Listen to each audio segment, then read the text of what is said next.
Seperti rusa rindu sungaimu, jiwaku rindu Engkau.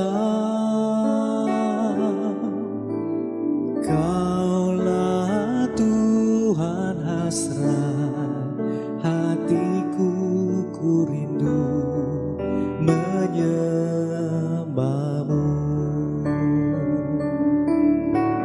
Seperti rusa rindu sungaimu, jiwaku rindu Engkau.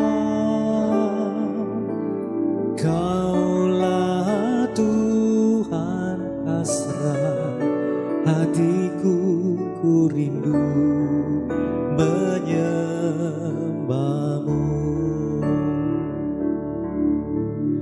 Engkau kekuatan dan perisaiku, kepadamu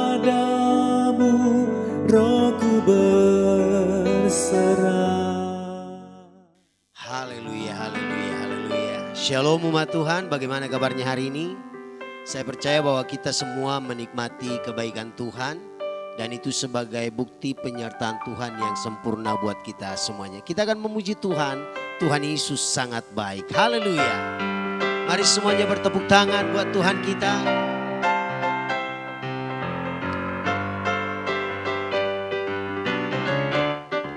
Katakan sama-sama. Tiada berkesudahan kasih setiamu Tuhan, selalu baru rahmat bagiku. Hari berganti hari, tetap kulihat kasih-Mu, tak pernah berakhir di hidupku. Sekali lagi ya, katakan.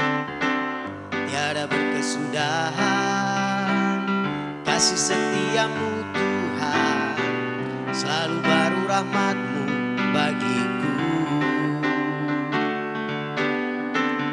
Hari berganti hari, tetap kulihat kasih-Mu, tak pernah berakhir di hidupku.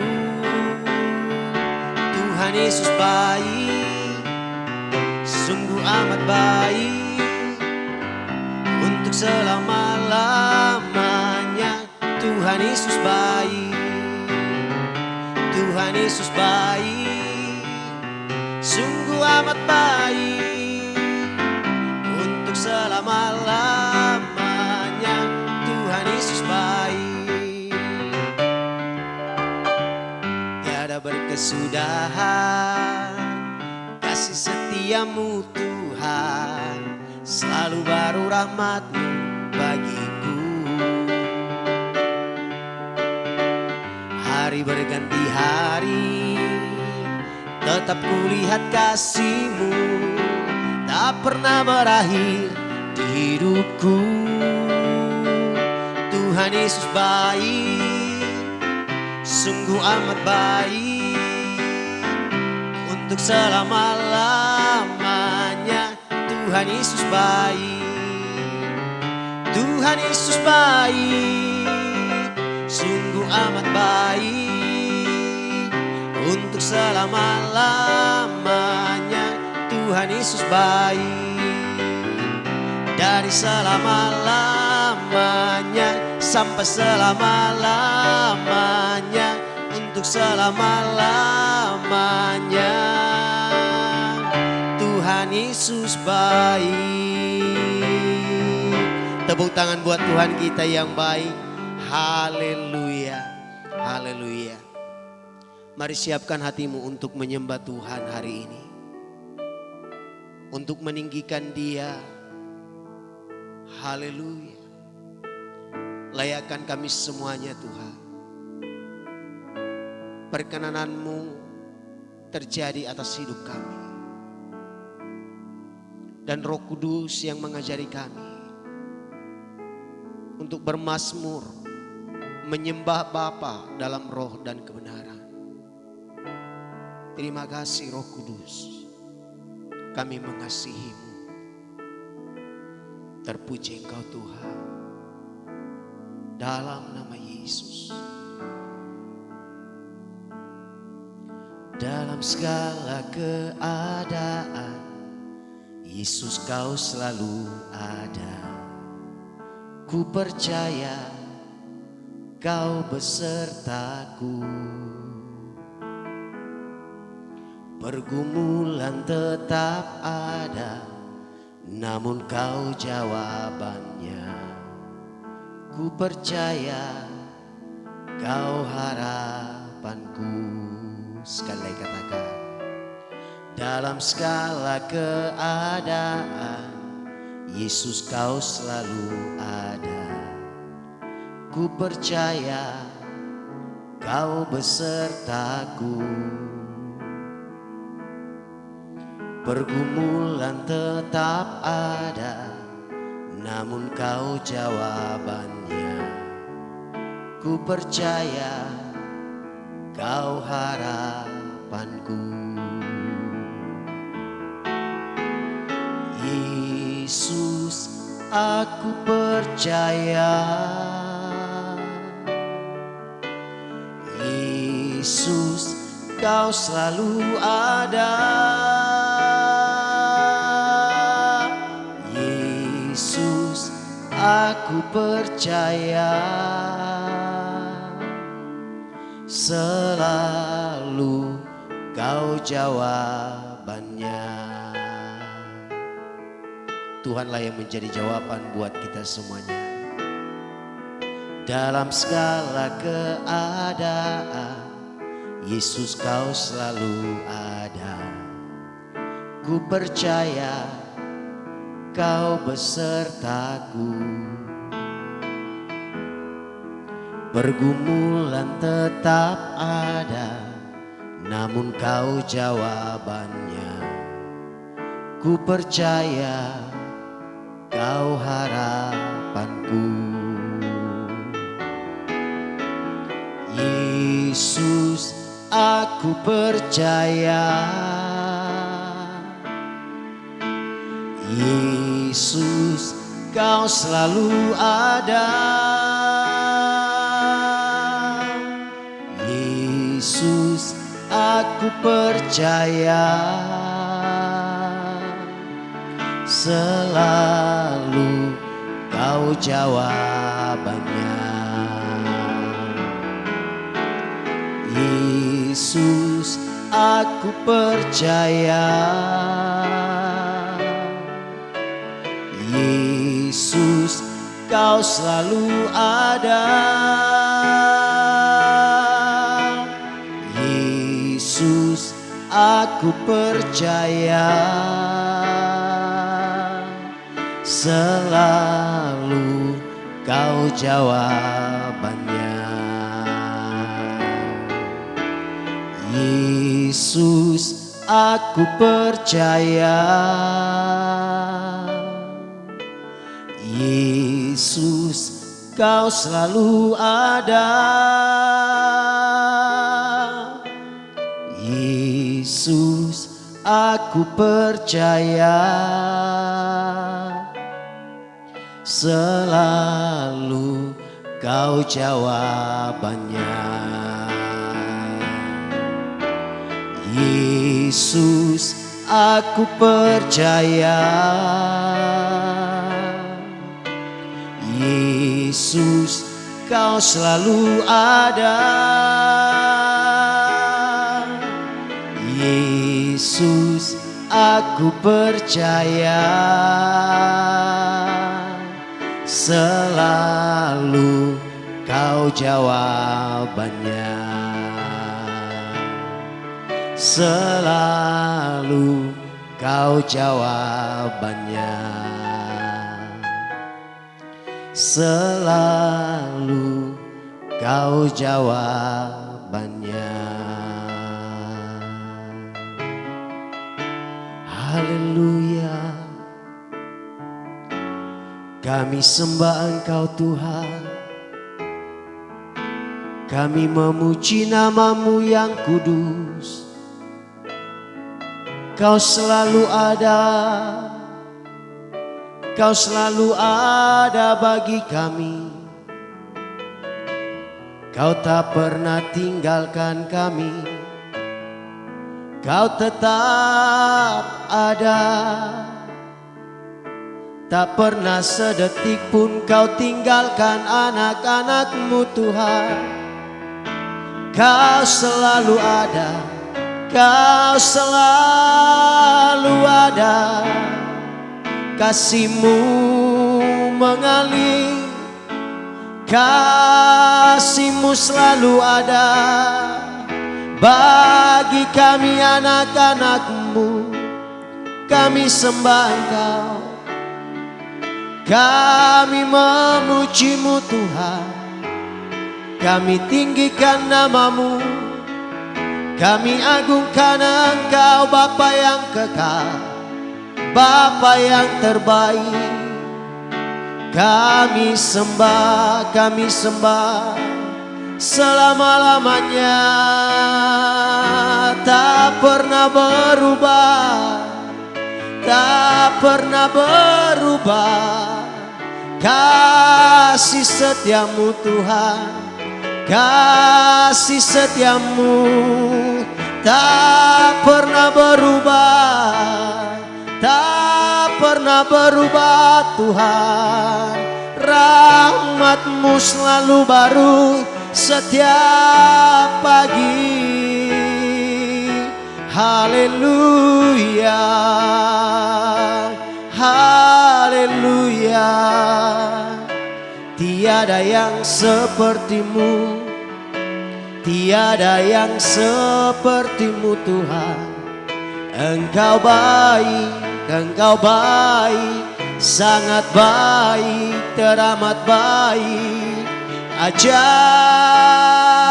Kau Allahku, ku sembah, ku puja, tinggikan nama-Mu, Bapa yang kekal. Kaulah Raja damai. Haleluya, haleluya. Kurapata karabaya ralamayase, shikata kararamararabaralabayaso. Tak tertandingi kasih-Mu, tak tertandingi kuasa-Mu, tak tertandingi kasih-Mu. Yesus, Yesus, Yesus. Tiada yang seperti-Mu, tiada yang seperti-Mu. Engkau baik, sangat baik.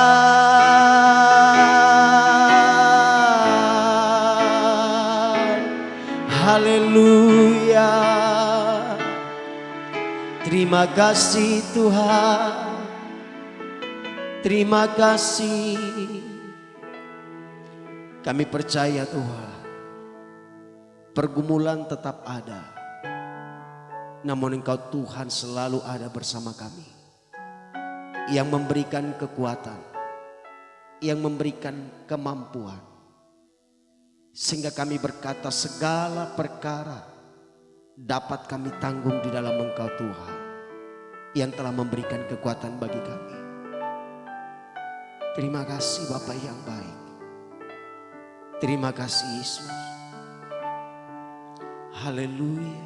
Mari angkat tanganmu kepada Tuhan, katakan,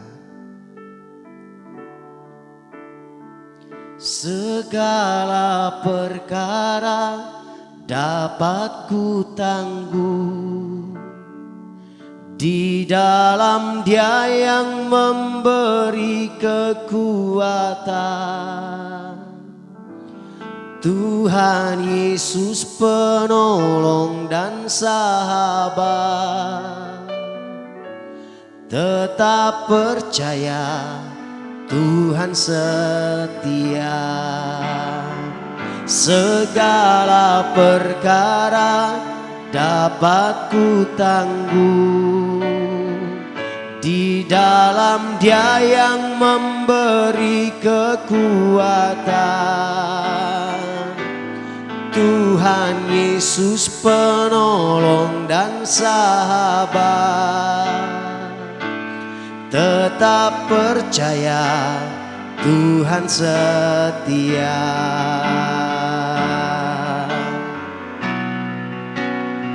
Segala perkara dapat ku tangguh di dalam Dia yang memberi kekuatan.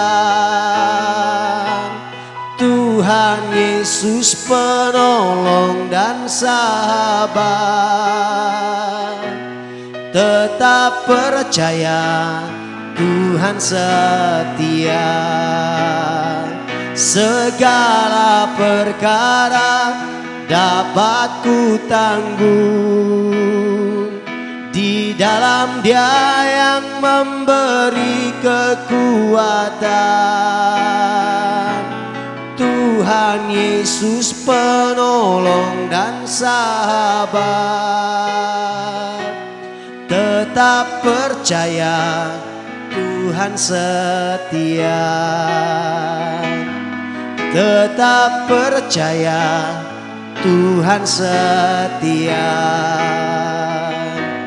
Tetap percaya, Tuhan setia.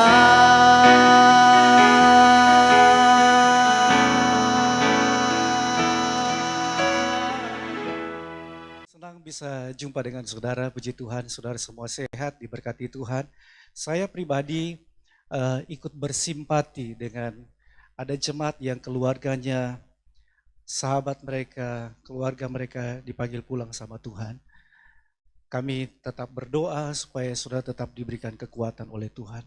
Saya ikut merasakan apa yang mereka rasakan.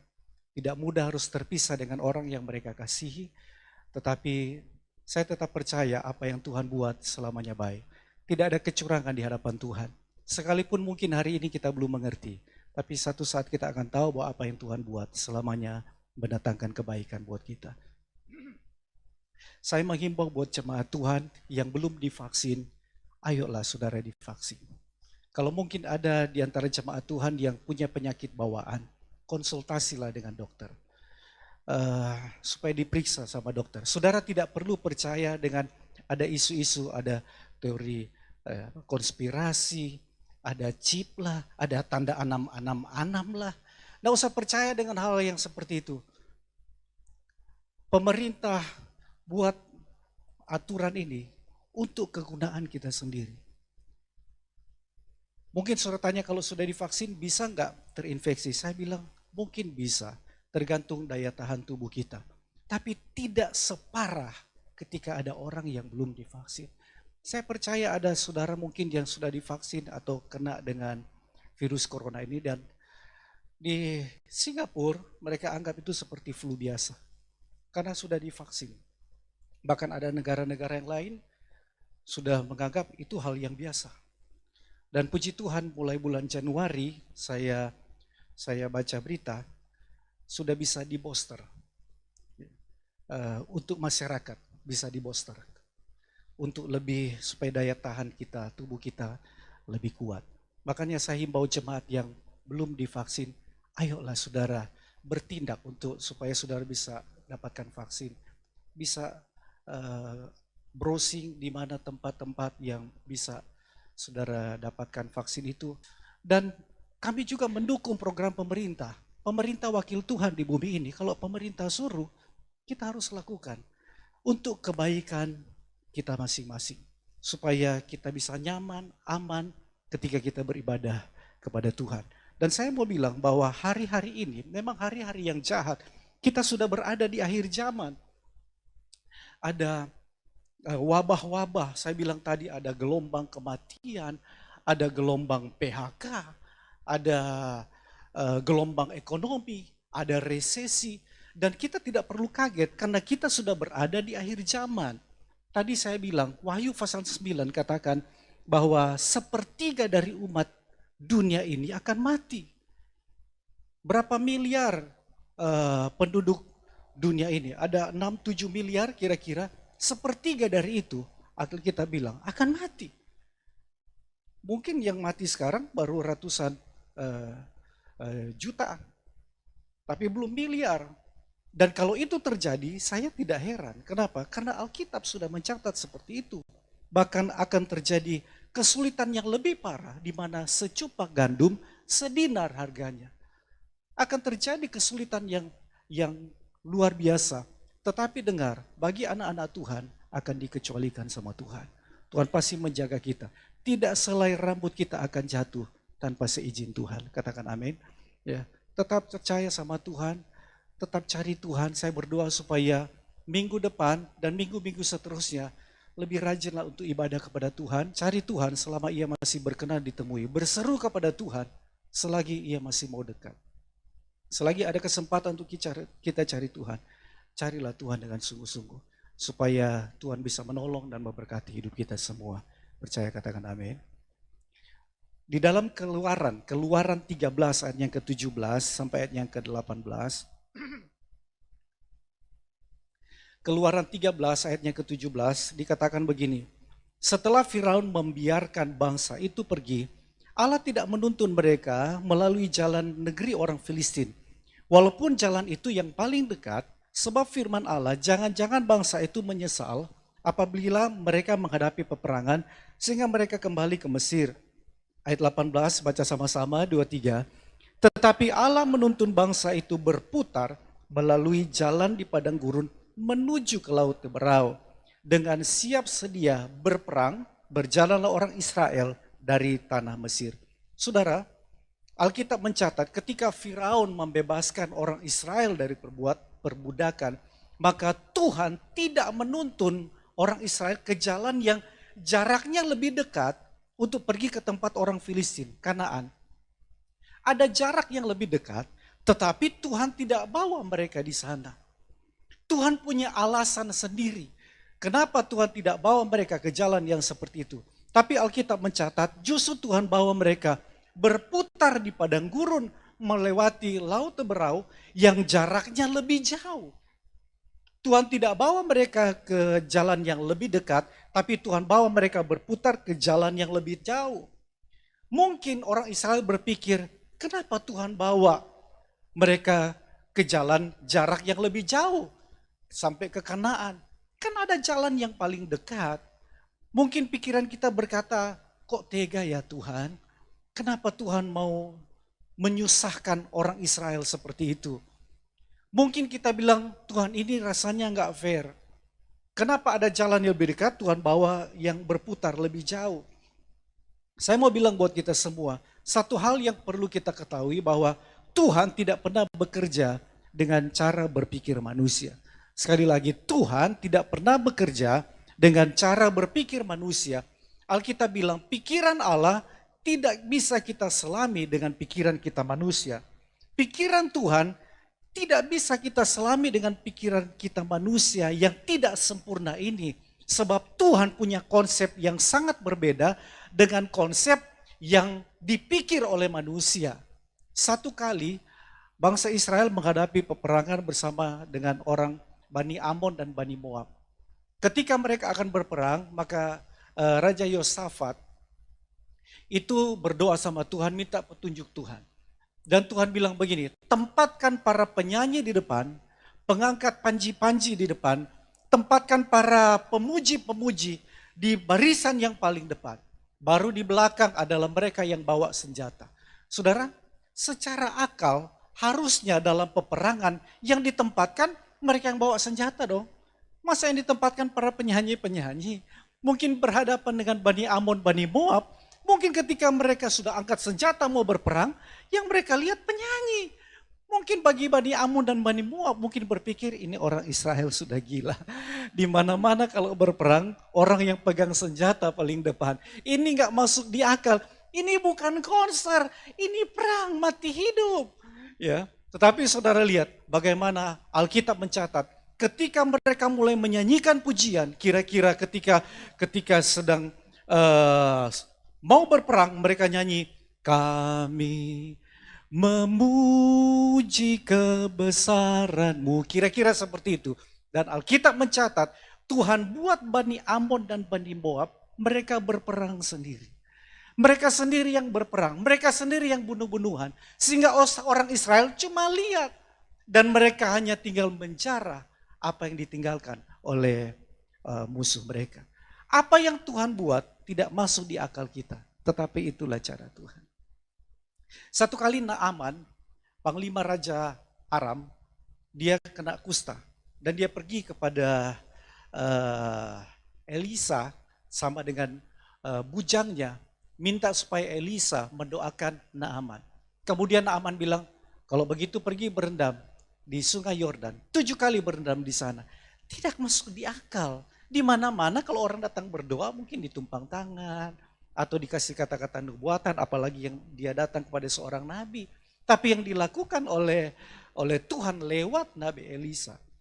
Disuruh berendam di sungai Yordan. Dan Alkitab mencatat ketika dia berendam, ya 1, 2, 3, 4, 5, 6. Ketika 7 kalinya dia keluar dari air, maka penyakit kustanya sembuh dan kulitnya mulus kembali seperti kulit bayi. Alkitab mencatat seperti itu. Luar biasa enggak Tuhan kita?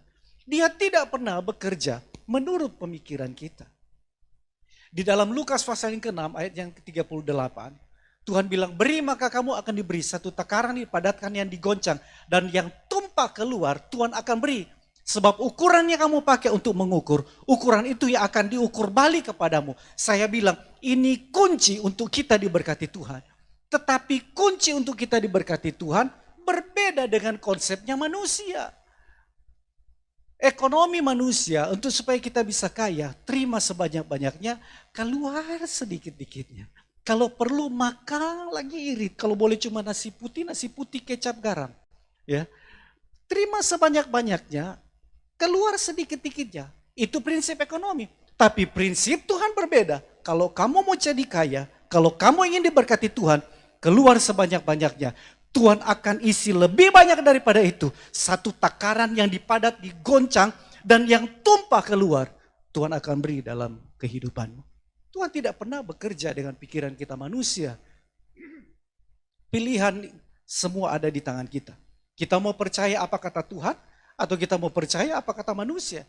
Kita mau percaya dengan konsepnya Tuhan, atau kita mau percaya dengan konsepnya manusia. Tapi kalau kita mau percaya dengan apa yang kata Tuhan, sekalipun mungkin hari ini bertentangan dengan akal saudara, maka Dia Allah yang akan melakukan mujizatnya dalam hidupmu. Katakan amin. Di dalam ayat yang ke-18 dikatakan ada jarak yang lebih dekat, tapi Tuhan tidak bawa mereka ke jalan itu. Tuhan malah suruh mereka berputar ke jalan yang jaraknya lebih jauh. Kenapa? Karena Tuhan ingin melatih orang Israel. Tuhan ingin membentuk orang Israel.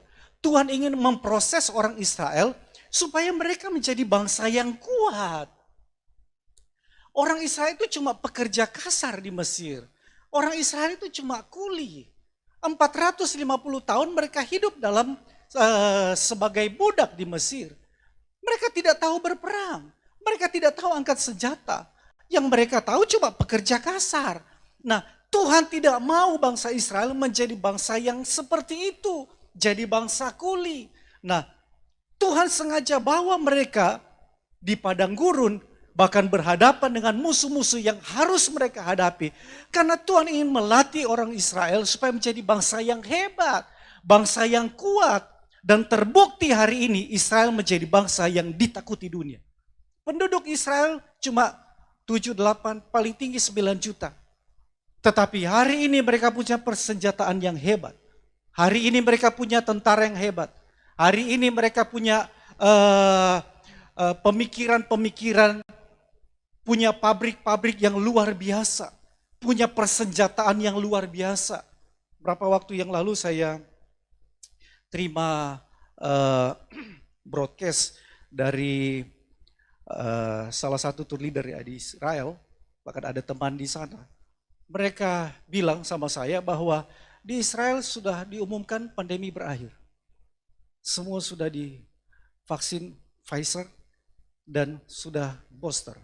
Jadi mereka tidak perlu pakai masker. Ya kalau mau pakai oke. Juga enggak apa-apa. Kalaupun ada yang kena, mereka anggap itu seperti flu biasa. Ya. Mereka menjadi negara yang ditakuti dunia hari ini. Saya bilang buat saudara, seandainya Tuhan tidak proses orang Israel di padang gurun, seandainya Tuhan tidak mengizinkan ada musuh-musuh yang menghalangi mereka, maka mereka akan menjadi bangsa yang biasa-biasa hari ini. Mereka akan menjadi bangsa yang tidak diperhitungkan dunia hari ini. Mungkin sekalipun mereka mengeluh karena perjalanannya yang jauh, tapi pada akhirnya mendatangkan kebaikan bagi orang Israel.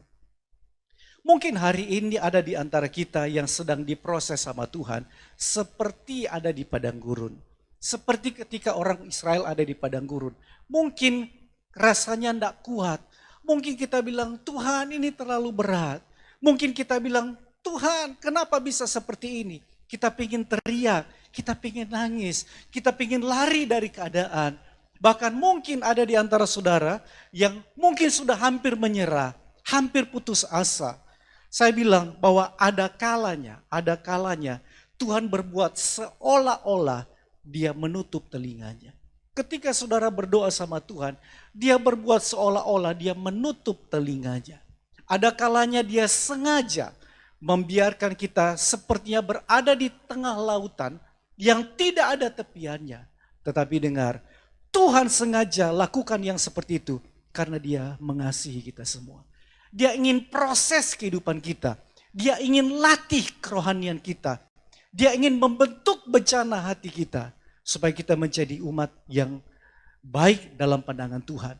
Kita menjadi umat yang berkualitas di dalam pandangannya Tuhan. Sama seperti anak burung Raja Wali yang aman di dalam sarangnya. Ketika ada di dalam sarang, anak burung Raja Wali itu mungkin bermain di dalam sarang. Kalau mereka lapar, mereka tinggal buka mulut.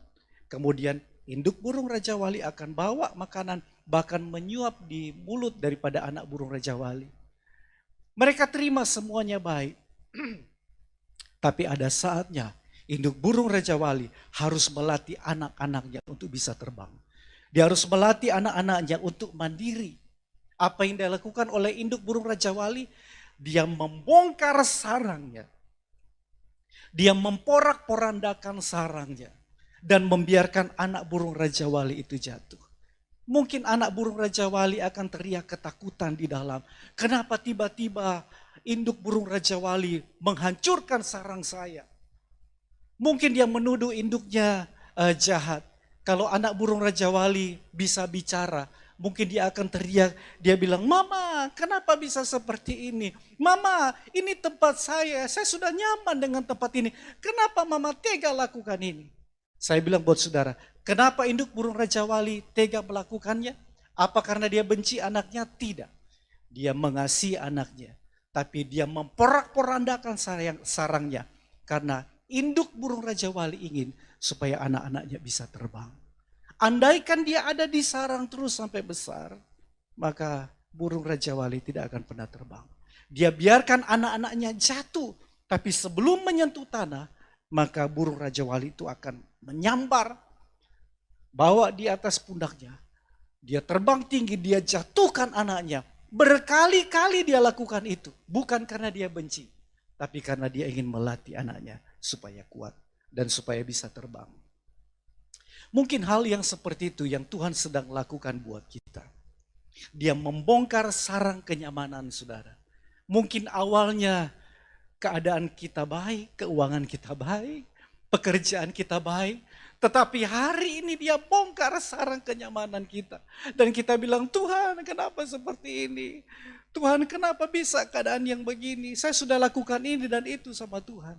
Kita merasa terusik dengan apa yang Tuhan lakukan. Mungkin engkau teriak, mungkin engkau menangis, rasanya pingin berontak, merasa tidak adil. Tapi sekali lagi saya mau bilang, dia lakukan itu bukan karena dia membenci kita, tapi dia sedang melatih kita supaya kita menjadi umat yang kuat di dalam Tuhan. Sehingga dalam keadaan apapun, di tengah-tengah situasi yang sulit sekalipun, kita tetap tegar karena kita punya Tuhan yang selalu membela dan memberikan kemenangan dalam hidupmu. Lebih meriah bagi Tuhan kita, haleluya. Saya bilang bahwa terkadang Tuhan memakai keadaan yang sulit untuk mendatangkan kebaikan di dalam hidupmu. Terkadang dia pakai keadaan yang sulit untuk mendatangkan kebaikan di dalam hidup kita. Daniel ketemu Tuhan ketika dia ada di gua singa. Sadrak, Mesak, Abednego berjumpa dengan Tuhan ketika mereka ada di dapur api. Ayub diberkati Tuhan melimpah justru ketika semua harta yang dia miliki, semua yang dia miliki itu hilang. Daud ditolong Tuhan ketika dia ada dalam lembah kekelaman. Marta dan Maria melihat mujizat yang Tuhan lakukan justru ketika Lazarus itu mati. Petrus ditolong sama Tuhan justru ketika dia hampir tenggelam. Tidak selamanya keadaan dan situasi yang sulit akan membuat kita hancur. Tidak selamanya situasi, permasalahan yang mungkin keadaan yang saudara alami itu sulit akan membuat saudara hancur. Tapi justru dalam keadaan yang sulit, Tuhan sanggup menyatakan mujizatnya untuk membuktikan bahwa dia Allah yang tidak terbatas dengan kuasanya. Manusia boleh berkata tidak mungkin, tetapi bagi Allah tidak ada perkara yang tidak mungkin. Sama-sama boleh bilang, wuuu! Kita punya Tuhan yang luar biasa. Ada satu quote bilang begini, kalau kita pernah selamat melewati hujan badai, kenapa kita mesti takut dengan hujan gerimis? Kalau saudara pernah selamat di tengah-tengah ombak badai yang besar, kenapa untuk hujan yang rintik-rintik kita mesti takut? Kalau sesuatu yang besar kita sudah lewati, kenapa kita harus takut dengan hal-hal yang sepele? Betul saudara? Kenapa kita mesti takut dengan keadaan yang seperti ini? Ya. Kalau dia pernah tolong saudara waktu yang lalu, maka saat ini pun dia sanggup menolong hidup saudara. Sebab tidak ada yang mustahil bagi Allah kita. Katakan amin. Boleh bilang di samping saudara, tidak ada yang mustahil bagi Tuhan. Tidak ada yang mustahil bagi Tuhan kita. Allah sengaja membawa orang Israel menempuh jalan yang jaraknya lebih jauh. Karena Allah ingin dekat dengan mereka. Allah ingin dekat dengan orang Israel. Supaya mereka bisa menikmati mujizat dan perlindungan Tuhan. Apa yang sedang saudara alami hari ini? Persoalan pergumulan yang seperti apa yang saudara alami hari ini? Anggaplah itu sebuah kesempatan untuk engkau bisa menikmati mujizat Tuhan. Anggap itu sebuah kesempatan untuk engkau bisa melihat ada kuasa Tuhan yang akan Tuhan lakukan di dalam hidupmu. Sehingga bukan hanya dari kata orang saja kita tahu bahwa kita punya Tuhan yang besar. Tapi hari ini kita bisa bilang bahwa kita punya Tuhan yang luar biasa. Kalau Tuhan tidak pernah izinkan saudara melewati masa-masa sukar, bagaimana saudara bisa bilang sama orang lain, saya punya Tuhan yang besar. Kalau saudara tidak pernah diizinkan Tuhan untuk alami sakit penyakit, bagaimana saudara bisa bilang sama orang lain, saya punya Tuhan yang sanggup sembuhkan saya. Kalau Tuhan tidak pernah izinkan saudara ada di dalam kekurangan, bagaimana saudara bisa bilang sama orang lain, saya punya Tuhan yang sanggup berkati saya. Kadang Tuhan harus bawa kita pada keadaan yang sulit, supaya kita bisa bilang sama orang lain, dan kita bisa bilang sama diri kita sendiri, bahwa kita punya Tuhan yang luar biasa. Kita punya Tuhan yang sanggup menolong kita. Di tengah-tengah ketidakpastian, dia sanggup menolong kita. Apa yang saudara sedang alami hari ini? Kesempatan bagi Tuhan, engkau miliki hubungan yang baik dengan Tuhan.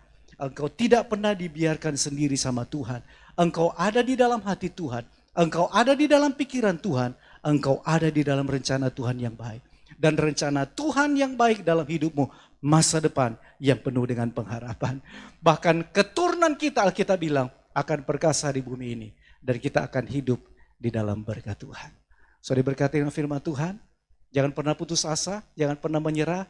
Selalu ada jalan keluar di dalam Tuhan. Kita punya Tuhan yang luar biasa. Kasih tepuk tangan buat Tuhan kita yang baik.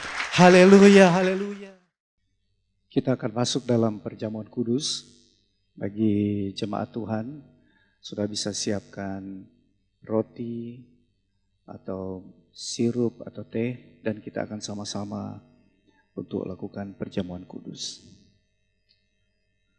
Haleluya, haleluya, haleluya, haleluya.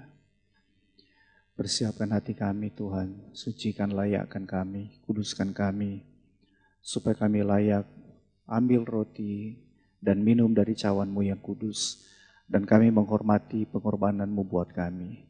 Berkati jemaat-Mu yang sedang mengikuti ibadah online ini. Tuhan memberkati kami semua. Terima kasih Tuhan, terima kasih. Mari saudara boleh angkat roti itu ke atas. Haleluya, haleluya, haleluya, haleluya. Dengar akan firman Tuhan, sebab apa yang telah kuteruskan kepadamu telah aku terima dari Tuhan. Yaitu bahwa Tuhan Yesus pada malam waktu ia diserahkan mengambil roti, dan sesudah itu ia mengucap syukur atasnya, ia memecah-mecahkannya dan berkata, inilah tubuhku yang diserahkan bagi kamu, perbuatlah ini menjadi peringatan akan aku. Sudah kasih Tuhan, bukankah roti yang dipecah-pecahkan ini merupakan persekutuan kita dengan tubuh Kristus? Mari kita makan bersama dalam nama Yesus.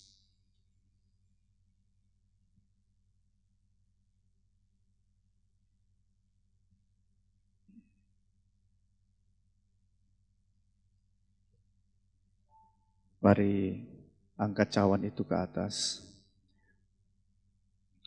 Dia rela melakukannya, memberikan nyawanya, hidupnya karena dia mengasihi engkau. Betapa berharganya engkau di mata Tuhan.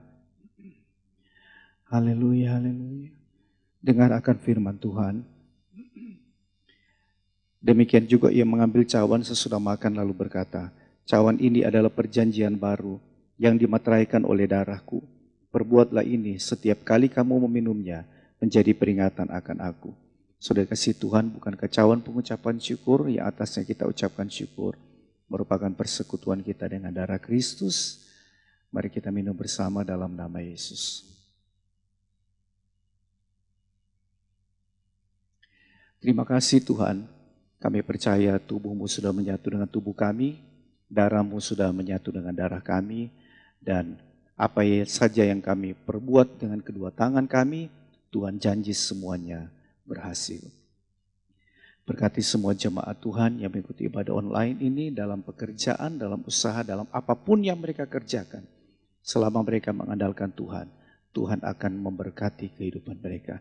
Terpuji namamu dalam nama Tuhan Yesus. Amin. Kita mengakhiri ibadah kita hari ini. Haleluya, haleluya, haleluya. Takkan habis kasih-Mu bagiku,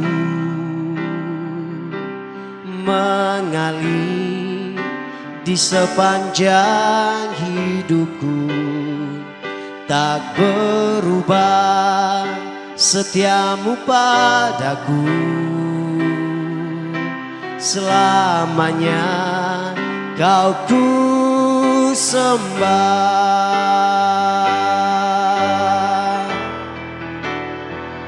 Takkan habis kasih-Mu bagiku, mengalir di sepanjang hidupku. Tak berubah setiamu padaku, selamanya Kau ku sembah. Takkan habis kasih-Mu bagiku, mengalir di sepanjang hidupku. Tak berubah setiamu padaku, selamanya Kau ku sembah. Selamanya Kau ku sembah. Selamanya Kau ku sembah.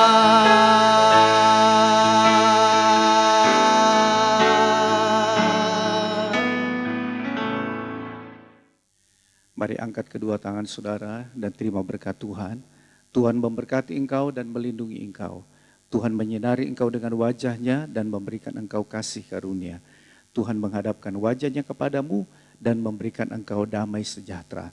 Dan janji firman Tuhan, apa saja engkau lakukan dengan kedua tanganmu akan dibuat Tuhan pasti berhasil. Yang percaya berhasil diberkati bersama katakan amin. Selamat hari Minggu, Tuhan Yesus memberkati.